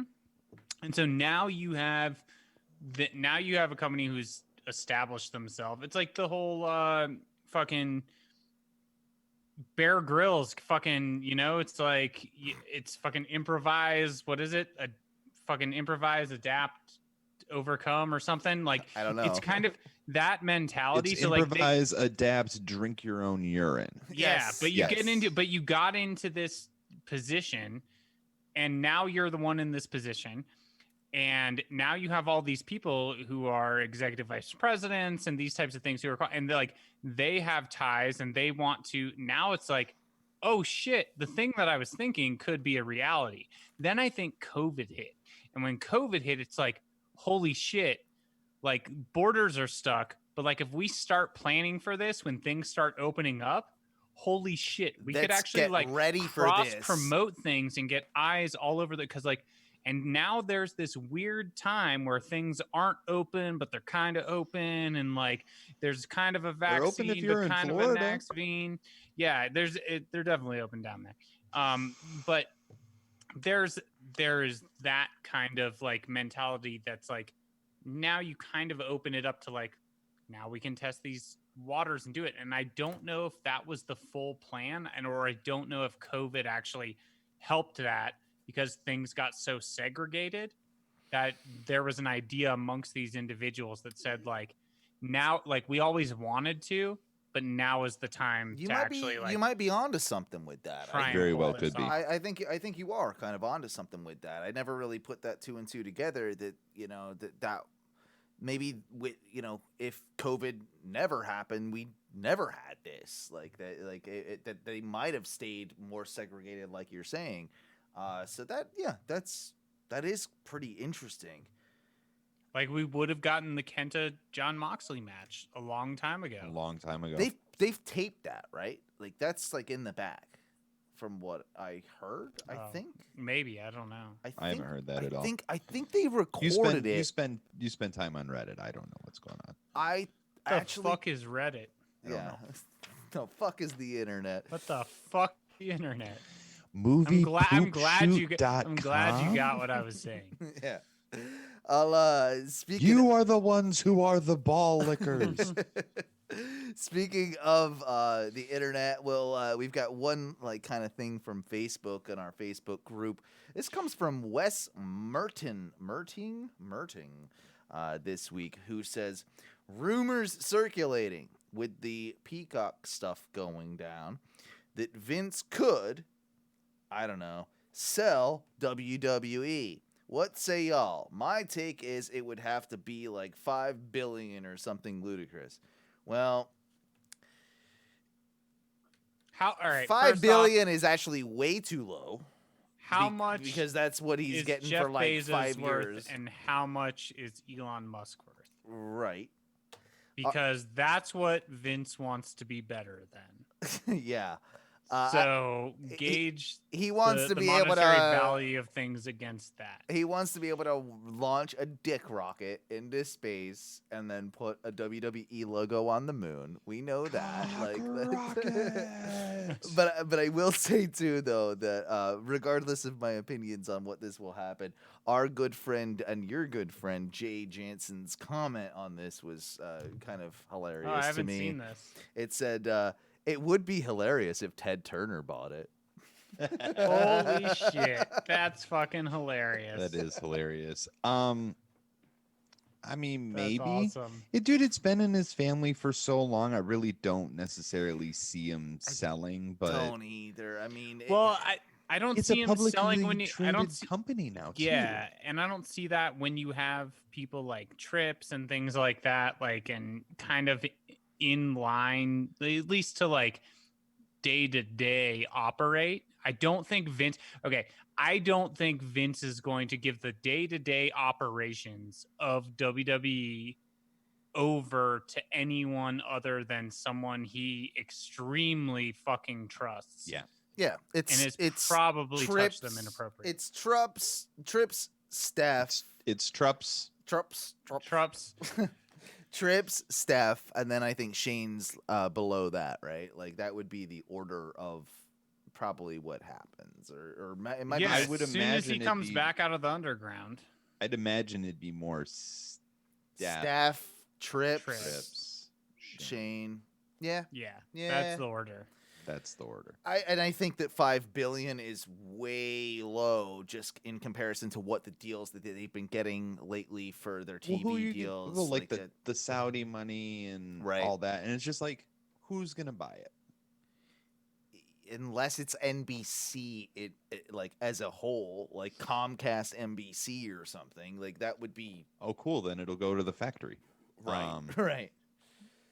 I mean, but that would be a larger factory than it is. They're their biggest. Right now, they're one of the biggest contracts, and they have. I think it's all about rights. I don't think Vince does that. I think if it happens, it happens after Vince's passing. Yeah, you know what I'm saying? Well, like Vince is not the fucking guy to do that. No, it's crazy. Like he's gonna live on his own legacy. That they sold the streaming rights to Peacock because they were doing so good at like getting so much exposure on all of these other mediums, right? ESPN, all these other sorts of networks that they have sort of been shunned away from now that they made a partnership with non-Disney or ESPN type things, like exactly. Yeah. So I don't know, man. It's interesting. Well, and that one threw me for a loop because that was announced and we talked about it a couple months ago. How like probably a few weeks ago, but how ESPN was no longer gonna that happened really quickly. Yeah, right. We talked about that. It was right after the Peacock deal. As soon as that happened, ESPN was just like, nah, not touching that shit. And it's a corporate thing. I can understand why. But what's interesting about that is fucking that douchebag Peter Rosenthal, maybe I'm Rosenberg, whatever his fucking name is. Rosenfuckface. He ended up winning the 24/7 championship. Remember? Was that at Rumble? Was that at Rumble? Yeah, Rumble. So he won it at Rumble, and then the following day on his program his radio program. His program. He was, R-Truth showed up, and won it back, which is okay, whatever. It's 24/7 championship. We care. No, we don't. But that is an ESPN product. His show that he's on is an ESPN product, and I find it interesting that he's not been removed yet. Please just get rid of him. Get rid of him. Yeah. Maybe that's the one good thing that comes out of that. But that's my thought process. I mean, maybe that's why I had to listen to Sam Roberts' dumbass. Yeah. No, he would have been there. He's an NXT mark. He's always there. He's a mark in general. It's what they do. Yeah. Fuck, should we do predictions? I was literally about to say should. that. I was like, we're already getting a little long in the tooth here. I know.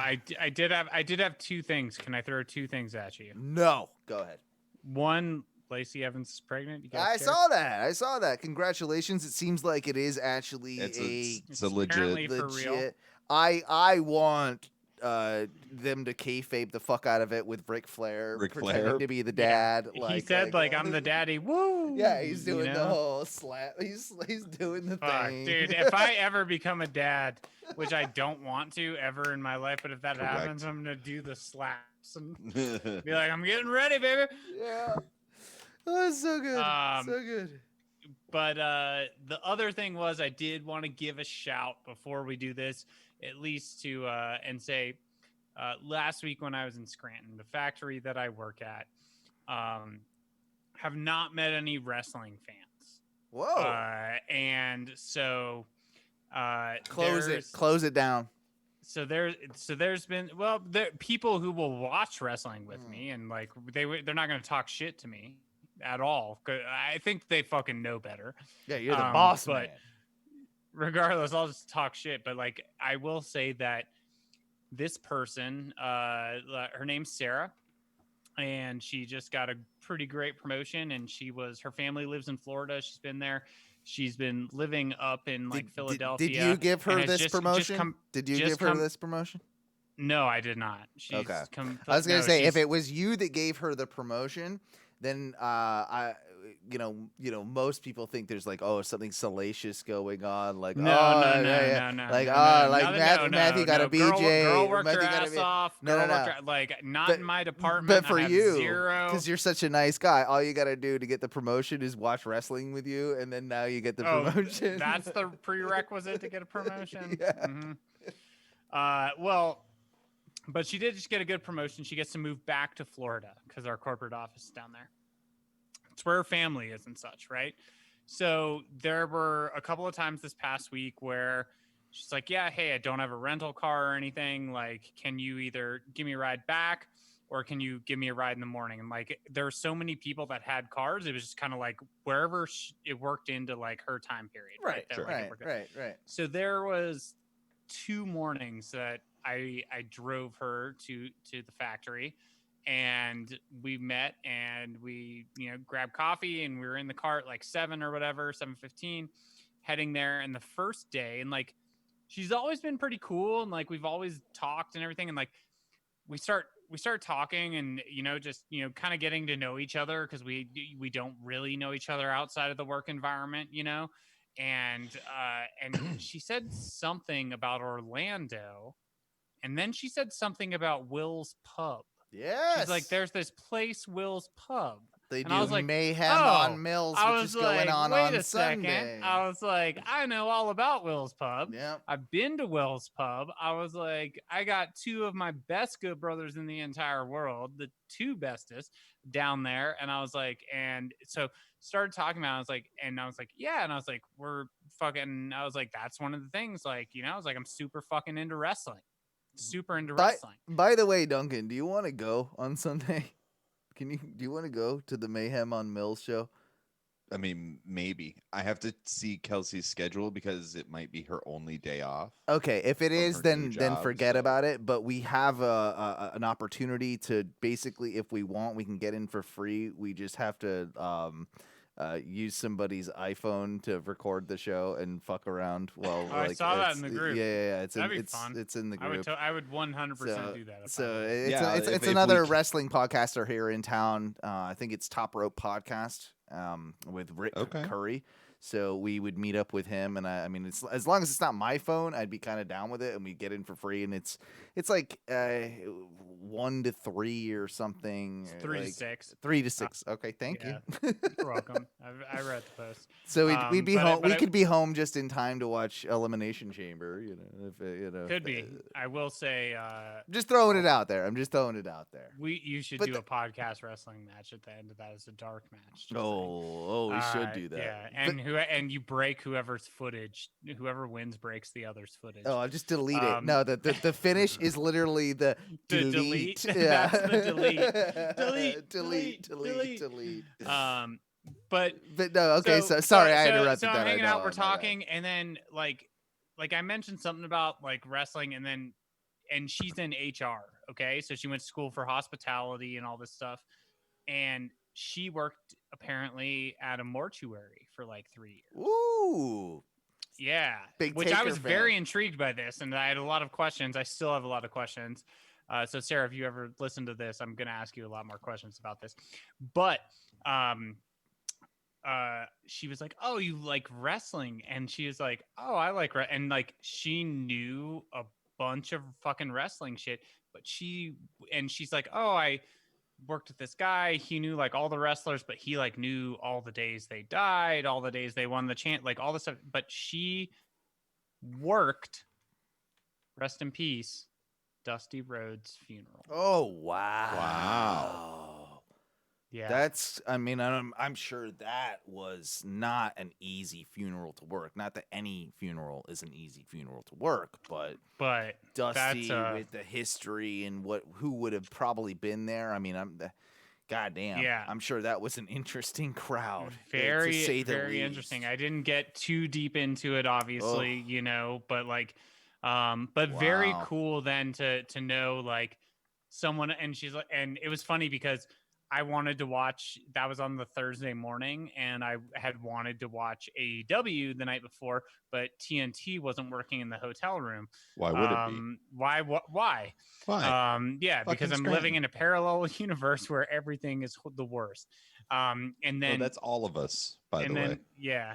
And then I got, and then I was watching NXT, but she was like, "Oh yeah, I was watching NXT last night in my room." And I was like, "You fucking joking me? I was watching NXT too." I was like, "That's fucking great." I love that there's somebody else who at least enjoys it. And that's funny cool.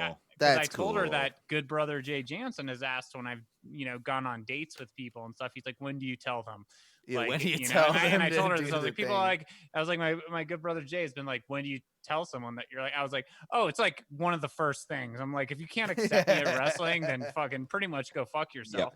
Yep. So, and she was like, she's like, "You tell any of those bitches to call me and I will back you the fuck up. Nice. Like, you need to fucking watch." And I was like, "That's my girl." Why aren't you dating this chick? That's all I ask. Because it's conflict of interest. It's not like that. Not meant to be. But she's a fucking badass chick, and she's like, "Next time you go down to Orlando to fucking see her friends, hit me up." Like, because now she's corporate, and she's like, "Hit me up," and she's like, but she's all about Will's Pub and like knows all the wrestling around there and shit. And I was like, "That's fucking small ass world." That's awesome. Definitely. That is a small world. But speaking of predictions, let's get to it right now.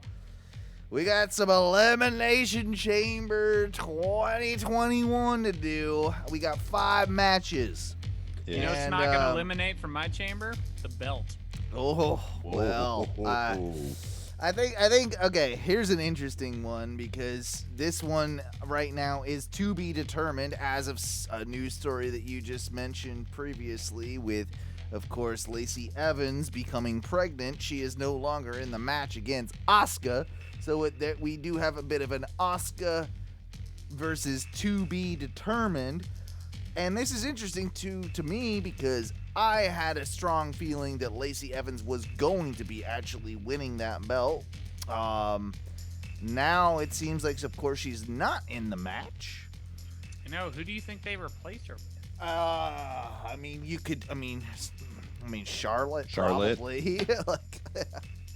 Who else is on fucking Raw? Dana Brooke. I don't know. Fucking. Rhea Ripley. Yeah. Ooh!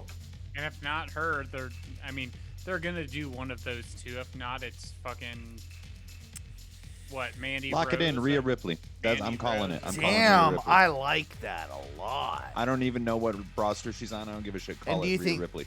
Do you think they put Ripley? Well, she's still technically, I think, NXT. I don't think we've had an announcement of No, what she's roster officially. Is she? She's been called up. Like she's not. Yeah, but I don't think they've made that apparent. Or No, they made haven't. that known. But call it. Whoo! Write it down. You're putting Ripley as Yes. the winner of the match. Winner Like- of the fucking match. Oh shit! Rhea Oh Ripley. my bad. I thought you were just saying that's the person that you would. No, think that's that- why I okay. said write it down. Okay, my bad. For Asuka Calm for your Asuka versus tits. Lacey. I'm I like very it. interested. I like it. I fucking love it. I fucking love it. But I'm also thinking, do they do that and burn her winning the Elimination Chamber match? There's not Okay. going to be a women's elimination chamber. No, there's not at this You don't point. think so? No, Oh. there's not. No, not. They've already got 2 Elimination Chamber matches booked, and then 3 other matches. So I don't think that's happening. Yeah, I don't think it would show. I mean, and I don't think they're going to book one on Friday.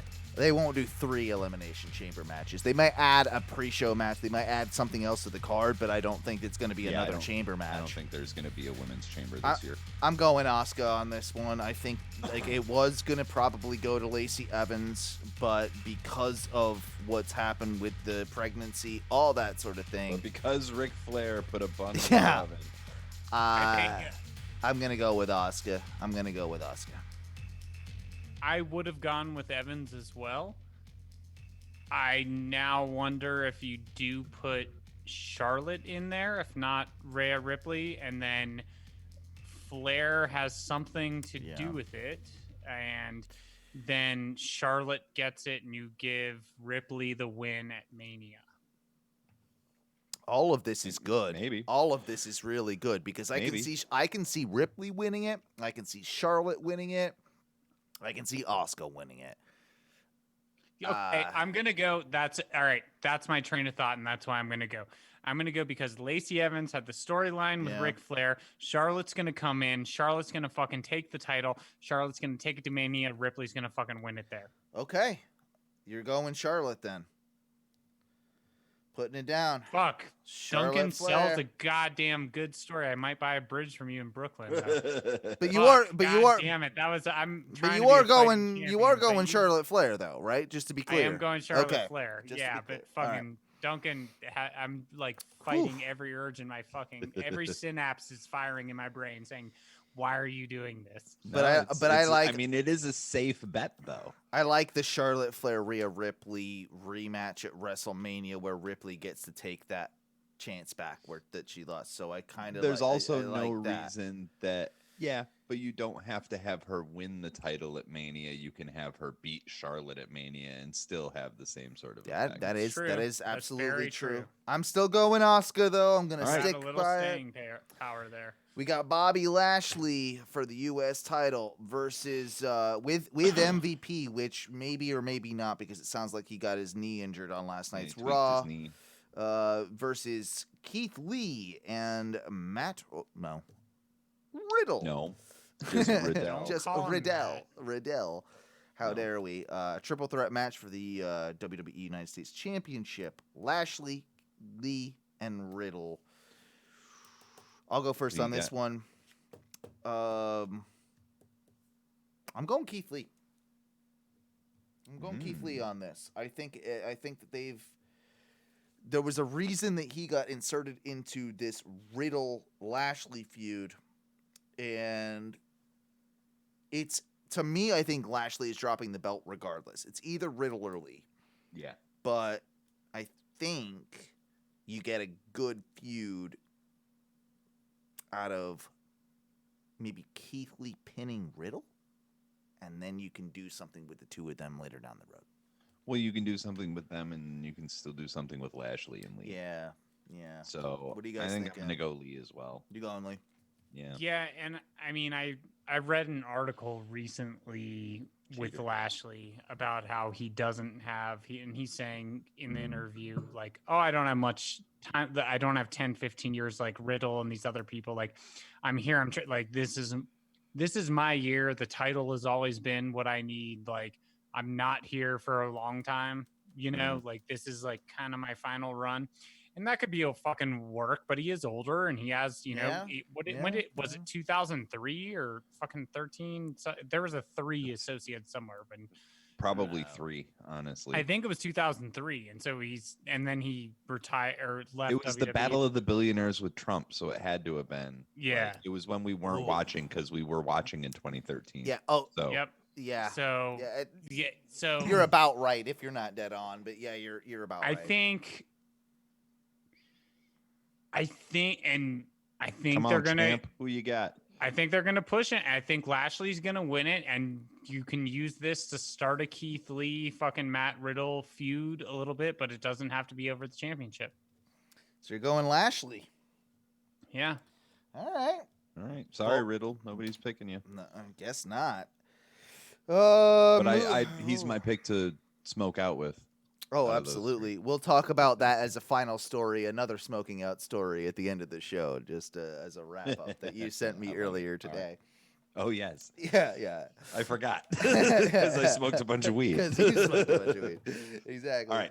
So then we got okay. So this is interesting. We'll do the Raw Elimination Chamber first. This is Drew McIntyre, AJ Styles, Jeff Hardy, Randy Orton, Sheamus, and recently replaced from The Miz now to Kofi Kingston for the WWE Championship. With Sheamus winning the advantage to come in last, correct? That is correct. As of the gauntlet match on last night's Raw. Last night. Yeah. Ooh. I think we get a cash in tonight on Sunday. By the way, I think we get the cash in after the Elimination Chamber. You I think that's the only reason that makes sense, right? That is the only reason that makes sense. And that's why I go Drew McIntyre with the cash in, and it will be a failed cash in. You think? Yeah. I don't think Miz gets it. I think I'm going Drew McIntyre and failed cash in, but that's me. I don't see them taking the belt off Drew before Mania, so I'm also going McIntyre. Yeah. Like there's just I'm going McIntyre too. I don't see it. Yeah. At least we've got a couple on the first match that kind of like, you know, shake it up a little bit. Oh, on both matches actually. So we're okay. But we're all going Drew. I just should have gone Jeff Hardy. Oh god. Do you think they add tomorrow night Bianca and Sasha versus Nia and Shayna? Yeah, I totally think they probably do. 100%. They probably do. I think they do, and I think that if we should we should. No, not doing it. Not making it official. No, it's not. Bianca it's and not Sasha official. will win. That would be cool. Yeah, I would like that, to be honest with you. I think that's cool. But yeah, I saw it. we heard it. You didn't see it. I don't know what screen you're looking at. I have both of them. Yeah. So I think so. We're all going Drew on that, right? Yeah, I'll go Drew. So then it gets a little wonky when you get to the SmackDown. But what do you? But you think the Miz thing happens? I think there's gotta be. There's no reason that they would fucking like make a big deal, and it's news everywhere that he fucking pulled out and he's the Money in the Bank, right? Like, and that's exactly why I don't think it'll happen. So fair. I think it happens and just get rid of the fucking briefcase. They need to do a restart on that at some point. Like they need to. Like, it's when is Money in the Bank? It's always after Mania. Hold on. I got you guys. Hold on. It's probably in May.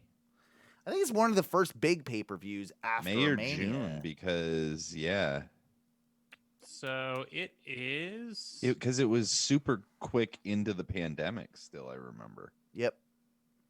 With that, oh god, let's just not talk about that. Match. Yeah, I know. That was the worst Money in the Bank. Poor Otis too. So that's also not forget too.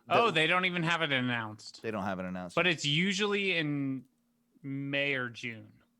Okay, so it's historically in June, except the last 2 years, it's been in May, the 19th and 10th. Other than that, it's been middle of June. since 2010.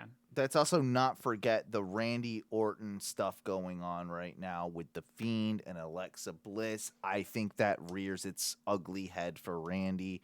Beautiful, ugly head, because I love every bit of it. I think there I might. should have worn my Slither gear. I think there might be a, you know how they do the countdown thing, right, with the chamber and like the pods opening. I think the lights go out and then Fiend is in the chamber. I think that Fiend might actually be in that match, and somehow You takes. think I don't when think they he'll bring be- him back? Or he costs Randy. It's one of the two. Like, I don't think he will. I think it's without. If he does think it, it's it's Alexa. without him showing up physically. Yeah, I think the essence of the Fiend is there, but I think Right. it's more Alexa. You and got to more keep of, playing. I on like this that better. By the effort. way, give me more of this like evil Love it. spell casting Alexa forever. Yeah, fucking love it. love it. I'm in. I'm in. So I think that they'll wait and probably do a Miz cash in. I think it's a red herring. I think Miz pulling out's a red herring. Well, You know, the evil fucking dark spell casting weird Alexa is like Alice in Wonderland took some bad acid, but is really leaning into it and making it a good trip. It's That's kind of like exactly what I. it's like the Alice that's apt. Returns video game. The what? There's a game called Madness Alice Returns, and she's an adult and she like goes smash pots and shit. is that on my Raspberry Pi thing? No. Oh, okay. It's on my Xbox though. Oh. And it has she seriously like has a giant butcher knife and she fucking it's rad. Like look up Alice Madness Returns. That sounds Hold rad. on. It's pretty rad. Like, and the currency in the game are teeth. I don't know why. Oh, It's God like damn it, Danhausen. Danhausen. Yeah, exactly. Whoa. Okay. Why are you making video games now? Oh shit. makes video game houses. Stop it. It creeps me out. Can't deal with him. He's Give not like- Danhausen sacks of money in a blimp. Dude, you're going to fly over here on a blimp one day. I know you are. I would absolutely. Hello. Oh, Some cool fucking artwork. Yeah. So Moving on while to. I distracted Matthew. Oh, yeah. I think the SmackDown chamber match, man, it's gonna be such a banger though. So I like this match a lot. I like yeah. the way it's shaping up. I like everybody involved in it. And of course, somehow Roman Reigns was able to get out of being in this chamber match. Oh, such a dick. Yeah, and then I guess Jey Uso is almost taking his place in a weird way. And I can tell you who it's not. I can tell you it's not Kevin It's not- Owens. It's also not Sami Zayn. And it's also not King Corbin. Not King Corbin. It's not Dude, Sami alright. Zayn. So we are It's- down to Sheamus, Daniel Bryan, Yeah. No, and Sheamus is in the other match. oh no, Cesaro. Sorry, I was Yeah, thinking Cesaro. the bar. Sorry, I was Yeah. thinking the bar. Well, Sorry. yeah, I you get it. put them together. We naturally Well, do now. that also goes into, and I'm not trying to skip, but like a random theory. How do you get Cesaro now into this kind of main event? Like what they're doing with Sheamus, and I don't think it happens now, so I'm not going with this. But I am saying that I think they are laying someone behind the scenes on the writing staff is fucking laying the groundwork very smartly to have a Sheamus and Cesaro way down the road that we're not even Yeah, expecting. there's Yeah. some long term. But like they Yeah. are positioning both of them to get into a main event Ooh, I like that. position and contender division. They don't see each other now or for a while, but eventually when that happens, I think we're all gonna fucking pop. Like when the bar has to fight each other for the fucking title. And Sheamus Oh. is cool again now. Like Sheamus has done some stuff that we actually like. I enjoy. Like Sheamus like is kind of lame for a while. Yeah, now And- that he's like a fucking like cabbie. I like the kind of like I don't know. It's like Irish gypsy shit. Like whatever he's doing with the hat. Don't and mention everything, gypsies like- around Matthew. We know you you it's like a sore gypsies. subject. We know Yeah, you like yeah, I know. Don't mention gypsies or fucking sea urchins. I swear to God. I or don't think Scrant, really. Yeah. I don't think it's Jey Uso just because they've done it. Yep. They've done it Yep. recently. So that leaves me with Cesaro and Daniel Bryan as my main choices. Now both of these are excellent. Oh, it would make sense. God. like give Cesaro a push. Daniel Bryan's working backstage. Maybe he gives. Him But it's not even. Is it even a push if Roman just comes out and beats the shit out of him later? Now, how I would do this is I would have the SmackDown Elimination Chamber open the match, and then the Roman Reigns match is the main event. Yep. So you can be like, oh, well, this man already went through an Elimination Chamber match to start the evening, and then gives him time to rest a little bit too. Doesn't get fully, he gets beat down, but it's like he's not fresh. And exactly. He has a little bit of time to recover, but you can tell that he's not at 100%. And do you want to go first? I've got my pick. Do you want to go first before I say it, Duncan? If you want, I can go first if you want, but yeah, I'm doing it too. I'm going to go D-Bry. Me too. Yeah. Oh, wow. We're all three? All of us. Oh, wow. So D-Bry it is. Just because I know that he's about to wrap up, like, this is going to be his last full-time run. Yep. So and it hurts. It doesn't hurt Cesaro now because D-Bry will lose to Roman, and he's on the way out, and like it. Now they can still continue with some of the momentum they've been putting behind Cesaro rather than having him lose to Roman. That's the logic. Yep. So fuck. We've got. I mean. It literally comes down to it's only the women's. Well, we're not done yet. No, it's women's and we're not done yet. Oh, yeah, Roman versus whoever wins. Oh, Roman versus whoever wins. Yeah. Roman Reigns. Yeah, it's Roman Reigns. Yeah, obviously. Lol. I mean, we weren't done, but we weren't done. I mean, we all knew what we were picking. Yeah, and there's a possible chance of an Intercontinental with Big E. Oh, I'd like that. Probably Apollo Crews. And I like heel Apollo. I do too. It's a much better step in the right direction. It works. Well, that's the thing is like all these people that they push as baby faces, just like they work really well as heels. Smiley fuck. Yep. You can still be smiley fuck too. Like you can also be smiley fuck and be a heel a cocky heel too. I like it. Well, there's your predictions. Couple little things before we get out of here. I know we're running out of time. It is about that 2-hour mark, which we like to keep it under. I will say that I was playing a wrestling arcade game today on the Ono Radio Show's Facebook channel and on this very Twitch network, twitch.tv/ONRS Live. I was playing. It was WrestleMania arcade or something. It's not WrestleMania the arcade game. That's different, but it's the WWF arcade game. Okay. So yeah, that one. I was playing that, and you know what? I've only got 6 characters to pick upon. I was doing really well with some Razor Ramon, Duncan. Of course, Razor was giving them like big boots. But then I got challenged by the Undertaker, who came along. You had to go one-on-one with the Undertaker player? Dude, I was in handicap matches. I was doing really good, by the way.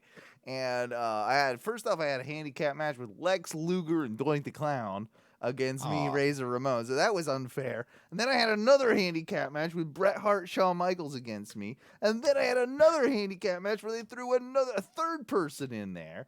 And it was the Undertaker. And the Undertaker came in wearing green fucking gloves. I remember gray glove Undertaker. I remember purple glove Undertaker. I remember purple and gray. I don't remember green. That was my question to you guys. That may have been on the spectrum on the 8 or 16-bit. They may not have have bro. Did they have the gradient? No. They definitely did. Like, this was specifically green Undertaker gloves. I don't think It's also a Raspberry Pi. So well, no, whatever. Take into Googling account it. What you will. I'm just saying, like, I don't think that the Raspberry Pi had any effect on the actual game itself. Like, that was No, I in mean the more the game. fact that it's an emulator. Right. But So like maybe no. No, I saw him no. with gray All right, gloves. if I you saw him Google- with purple if you- gloves. He if came you in. Google, if you green Google glove Undertaker green gloves, you get nothing. All right, good. All right, I'm not crazy then. He didn't have green gloves ever. No. I'm going. Why were I'm going. you even arguing? We all knew that he never had green gloves. I This is know. not a Mandela effect. God damn it! Like I the also Undertaker never had green gloves. I also don't like the aesthetic appeal of the green gloves, and it was wasn't a big fan. We also have WWE reportedly hiring 20 plus wrestlers this past week, after, of course, record numbers, Releases. firing everyone for And then also telling all their employees that they don't get not raises? not the wrestlers, just Production. the production and office people that they won't be getting any raises or promotions. But we're gonna hire 20 plus wrestlers. Thankfully, at least one of them is Taya Valkyrie, who you predicted, Duncan, a few weeks ago was going to be going to WWE because of the relationship with John Morrison and her contract expiring with Impact Wrestling. She's one of the best female wrestlers in the world, right? Longest reigning Impact Knockouts champion. Yeah, absolutely. So, and she's entertaining as hell. I've seen her wrestle several times. I think she's great. I can't wait to get more familiar with her because I've heard great things. Yeah. You'll probably be like, why does this bitch only wear an earmuff on one ear? I know her. Yeah, I have seen her. Yeah. I have seen her. I know. Okay. I'm not an idiot. I'm not that much. Well, not that much of an idiot. Last but not least, you sent me a story, which of course was hilarious. It's been going around the wrestling interwebs today. Oh man. Do you want to do it for me? No, I mean you have it pulled up, I'm sure, but I don't have the full story pulled up. I just had the headline. It was okay. I literally have written down Randy gets high with Snoop. So like, Randy gets high with Snoop. Not only does Randy get high with Snoop, but Randy gets high with Snoop before his fucking match at WrestleMania 24. I might rewatch that match tonight. So that was with Trips. It was a triple threat with John Cena and Triple H. Jesus Christ. Biggest event of the year. Dude, and two of the biggest stars that you could ever be against. You look at this picture, you could tell. Yeah, but also Snoop's like, yo, dog. Fucking You're right. It was basically Snoop is like, you want to come to... I have a lot of decisions to make right now, and I don't think I'm coming out on top. So...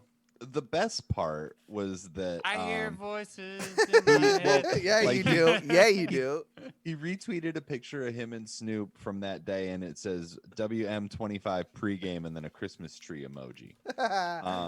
So we should have saw it then. Like we should have known then, really. Yeah. But then he said, so it's come to my attention that I smoked some ganja for the first time with Snoop Dogg at WrestleMania 24, not 25. P.S. The first time, you marks. But P.S. not the first time, you marks, but the first time with Snoop motherfucking D-O-double-G. That's hashtag pregame, not hashtag postgame. Who won the match that he's talking Randy. about? Randy won the match? Yeah. Hi, shit. Successfully defending his title against Triple H and John Cena at the Citrus Bowl in Orlando on March 30th, 2008. Okay, yeah, so that was the last Mania before the one we went to. Yes. At the Citrus Bowl. Okay, that was the one with the pyro accident. Yep. Okay. Correct. Yeah, that's hilarious. And like you said, Duncan, made me like Randy a lot little bit more. I think he might be all right. I think he might. I mean, he does have terrible taste in like a clothing brand, right? I think he might be less douchebaggy than we assume he is. That's kind of the vibe I get. I mean, let's all be honest. What rapper or person that is kind of like Randy Orton doesn't have horrible taste in clothing lines? This is fair. You're very, very accurate. Fair statement. Which leads 100%. Me to the fact that Bow Wow announced Jesus that Christ, he's training at Rikishi's. With Rikishi, not like anyone needed this. I forgot who Bow Wow was. I don't know him without the Lil. Yeah, right? You know, He was Lil- I remember And- Lil Bow Wow. And even when you but- grow up, if you're called Bow Wow, come on. Yeah, no, Yeah, you're get it Lil together. forever. Yeah. Lil for life. I want an arf arf or woof woof. Like, I don't want a Bow Wow. Bow No, Wow. I would still want him to be like Lil Arf Arf. Oh, he's gonna be Yeah. he's gonna be with the big dog. Clearly, he's gonna. Yeah, obviously. Oh my god. But he's going to have Samoan tattoos all over him. So, welcome to the future. Yeah, with that, I'm gonna stab And myself it's in going to the be eyes. Bow Wow versus Bad Bunny at WrestleMania next year. That's in gonna the main headline, event bro. In front of everyone. it's gonna headline because that's what we want and we need is that. Anything else you guys want to throw in there before we get out of here? Oh I'm gonna shit! Stab myself. Sorry, my thing's being all funky. One second. Yeah, on that news with the Bow Wow, anything else we want to throw in there? I think we're good, right? I think we're good. Cleanse myself. Fucking Bow Wow. We Oh, I will say this as a PSA, and Duncan is the one who will back this up. From the Oh No radio show, just to you, directly into your ear holes. Oh No Wrestling Podcast. Your favorite wrestler sucks. Your favorite wrestler does suck. More than likely. That being said, we love you all. Please tune in. I'm assuming you guys are good for next Tuesday evening. Please tune back in over at twitch.tv/ONRS Live. Also, we are now streaming this at the same time over in our Facebook group, facebook.com/group/Oh No Wrestling, whatever the fuck it is. Just search for Oh No Wrestling on Facebook, OHNO space wrestling. You'll find our group. Join the group, not the page. The page is kind of barren, but we do a lot more with the group, and that's where all the action be. Of course, you can leave us a voicemail over at 407-906-6466.